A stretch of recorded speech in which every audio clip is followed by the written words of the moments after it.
Spain ఇప్పుడు వార్తల్లో ఉంది. మనందరికి తెలుసు స్పెయిన్ అనేది ట్రాన్స్ కాంటినెంటల్ కంట్రీ.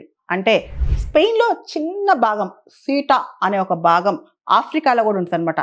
సాధారణంగా మనం స్పెయిన్ అంటే యూరోపియన్ కంట్రీ అనుకుంటాం. కానీ స్పెయిన్‌లో చిన్న భాగం ఆఫ్రికాలో కూడా ఉంటది.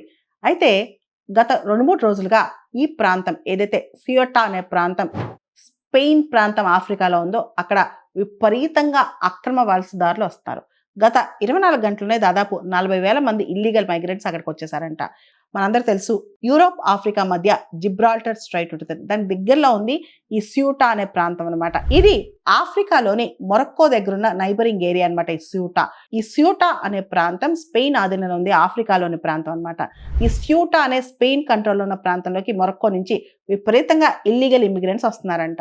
ఈ రోజు Spain prime minister Pedro Sanchez కూడా సూటా టెరిటరీ ఏదైతే స్పెయిన్ టెరిటరీ సూటా అనే పేరుతో ఆఫ్రికాలో ఉందో దానికి విజిట్ చేయబోతున్నారంట. అసలు ఈ స్పెయిన్ టెరిటరీ ఏదైతే సూటా అనే పేరుతో ఈ టెరిటరీ ఉందో వెస్టర్న్ సహారా రీజియన్ లో మొరక్కో ప్రకారం దీనికి అటానమీ లేదు.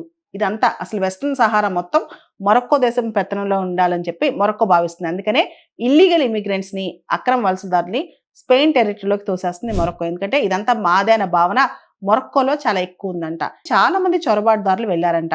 దానికి కారణం మొరక్కో ఈ మొత్తం వెస్టర్న్ సహారా ఈ ప్రాంతం మొత్తం నాదే, స్పెయిన్లో ఇక్కడ పెత్తనం ఏంటి, స్పెయిన్ కల్చర్ ఇక్కడ ఎందుకు, రేపొద్దున స్పెయిన్ వాళ్ళకి చోటిస్తే ఇదంతా ఆక్యుపై చేస్తారన్న భావన మొరక్కోలో కూడా చాలా ఉంది. అసలు ఇక్కడ ఎందుకు ఇంతమంది ఇల్లీగల్ ఇమిగ్రెంట్స్ మొరక్కో నుంచి స్పెయిన్ టెరిటరీ అయిన సియూటాలోకి వస్తున్నారో స్పెయిన్ కూడా పూర్తి స్థాయిలో ఇంకా క్లారిటీ లేదనమాట.